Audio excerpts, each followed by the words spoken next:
Greetings everyone, Arcimedes here, and welcome back to another brick-filled LEGO video. Today, we're going to be doing a my own creation spotlight of my latest Technic creation, a working Asteroids themed pinball machine. We'll start out by taking a good look at the model, I'll show you some gameplay, and then I just want to discuss a few points about it afterwards. So, let's get started, shall we? Ladies and gentlemen, may I present to you my pinball machine.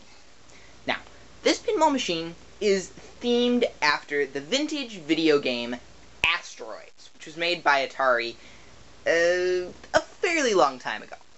Now, in the game, you float around in a spaceship in an asteroid field, trying to destroy various asteroids that try to crash into you, and alien spaceships that try to zap you. Since I was hoping for a more simple design for my first pinball machine, I figured that a simple video game would make a nice theme for it. Now let's just take a look at some of the exterior details, some of the more technic-y parts. Now, as you can see, each of the bumpers can rock back and forth like this when hit by a pinball. There are a few rubber band bumpers here, here, and up at the top. On the side, you can see these red buttons. When depressed, they move the flippers up and down. And there are one of these on each side. Also, there is a plunger or a ball launcher right here, which is designed very similarly to the one in my pachinko machine. Just watch the video if you want to know how to build it. Now, let's flip her over and see how all of these little mechanisms work, shall we? Here is the back of the pinball machine. First, let's take a look at how the flippers work. When you press the button, this axle presses forwards. When the axle presses forwards, it also moves this universal joint forwards. We'll talk about those in a little bit.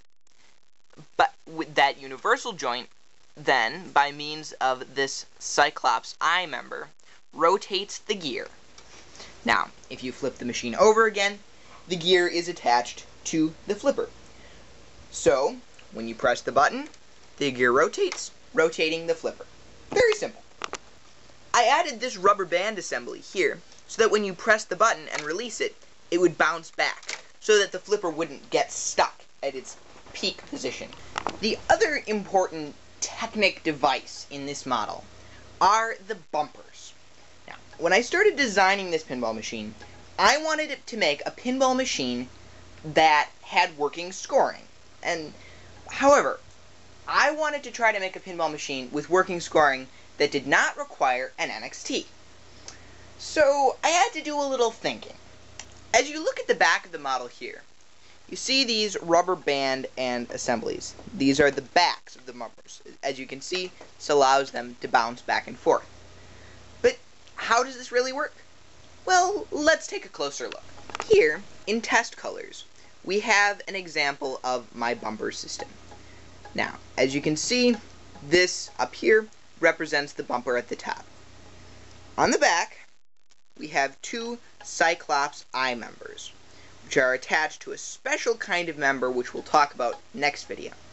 However, these Cyclops eye members are strung through with rubber bands and attached to 4 points, one on each end. This holds the bumper in this position here. When it's hit, it'll bounce back from either direction. I used a 180 degree or a straight angle axle pin connector in the center here to make the lever and the fulcrum of the lever here. But how does this demonstrate a working scoring system? Well, let's take an even closer look. One thing I neglected to show you when we first looked at the back of this model was this large panel which fit on the back of it, cobbled together from a whole bunch of different pieces.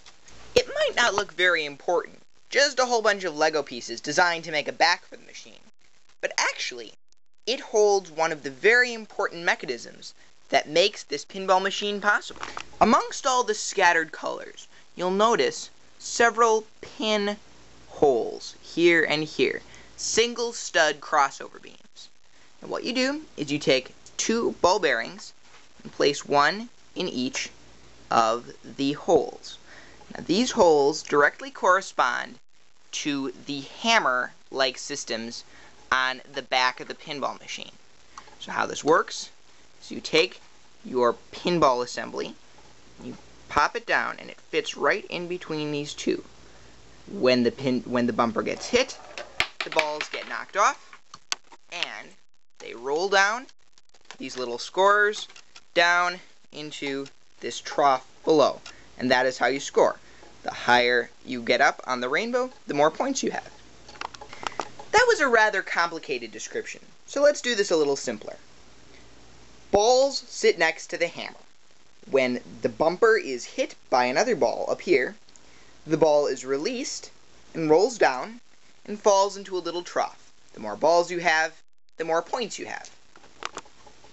Since there's a ball on each side of the hammer, no matter which way the hammer is triggered, it'll launch a ball down and give you a score. Still confused? Let me show you how I set it up, and let's watch some actual gameplay. To play, you'll need 8 metal balls. You'll start by placing 2 of them in a little scoring rack down below here. Then what you'll do is the fun part. Now, we'll pull 2 little keys off from each side and pull open the board like this. Now, you can see the inside fairly clearly. What you'll do is place the ball bearings on various holes which are marked on the grid, the back board here, like this. You'll then carefully close the hood back down again. You'll then insert the pins on each side to hold the board in place, and we'll be ready to roll. We'll start by taking one of the balls that we placed in the scoring machine at the bottom, place it in the plunger, launch her up, and we're off. As you can see, it very quickly got jammed up at the top bumper. That's something that'll happen every once in a while, just because the bumpers are not perfectly round. They won't roll off, like normal bumpers. They also will occasionally get stuck in some of the corners, because my pinball machine, for whatever reason, has a little bit of tilt to it, perhaps because of the weight of it. So that's when we use that good old-fashioned pinball technique called tilt. In other words, and that'll get your ball back in play. Now, what we'll do is keep on playing, keep on shooting, until I either drop a ball into the scoring machine below, or until we slam the ball hard enough, one of the bumpers hard enough, to make a score. One can then continue the game until one gets, at the maximum, 7 balls down in the scoring rack down here, or until the last ball falls out of the jackpot at the bottom, thus ending the game. Now, in most videos, at this point, I would say, well, ladies and gentlemen, I bid you all farewell. But it's not quite that time yet. In your minds, you might be thinking that that wasn't that great of a model. You didn't really see that much gameplay. You don't know how much, and if you do not know how much of it I edited to make it look like it worked right. Bear with me for a moment, would you? For example, one of the difficulties I had is that when you place the balls in the machine, when you close the lid and drop the pins in, a lot of the balls would come rolling out. This was because the little hammers that would knock the ball aside would get in the way when the door closed, and the balls would come launching out. You also may have noticed that balls falling out of the machine rolled off the scorer and onto the table, and as you just noticed, balls could sometimes launch out of the scorer onto the table. You think these are problems? They most certainly are. Now, I could have spent another week or so, and I would have been able to fix all of these problems. But I want to make a point here. This is, I think, the most important lesson in Technic building that you will ever receive. Okay? And that is, Technic building takes time. It takes prototyping. It takes work at refining your design to make things work. When you're building with Legos, you mostly just have to deal with small details. And if something doesn't look quite right, it's pretty easy. You can just pull off the mecha arm that you don't like, putz around with a little bit, and it'll be good.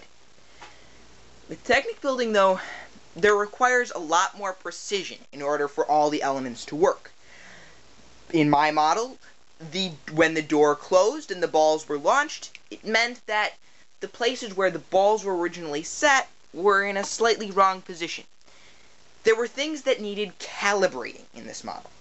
Now, when you are building Technic models, what I want you to always remember is that sometimes they just don't pop out perfectly formed. There are times when your Technic models will not look that great, when you won't be able to spend a day with your Technic pieces, pull out something fabulous, and have everything work perfectly. In other words, what I'm trying to say is, Technic building takes time. You need to be patient with your design. The best way I suggest to do this is to prototype. What this means is that you're not going to be complete on your first model. You're going to take a look at that model and futz with it, work with it, and slowly improve it. You'll make another prototype. You may go on through many, many different sub-models, little half-completed drafts, before you come across your final perfect model. Today, we looked at my latest, but not perfect, my own creations, a pinball machine. And then we also had a serious heart-to-heart about Technic building and why it's important to take your time and to be patient with your Technic models. I don't want to get all emotional with you about making sure you're patient with your Technic models, but I swear to you, it is one of the most important things you can ever learn. Please, don't forget it. By the way, I'm not done with my pinball machine. This Asteroids-themed pinball machine was my prototype pinball machine, just like we talked about before. Next month, I will have a much more complicated and much more complete pinball machine that's been much better calibrated, that works better. If you like this video, please comment, rate, or subscribe. If you didn't like this video, still, please comment and rate. And if you really want, still, please subscribe too. I want to know what you think would make this channel different or better. Well, ladies and gentlemen, I bid you all farewell. My name is Arcimedes36, and I'll see you next Sunday.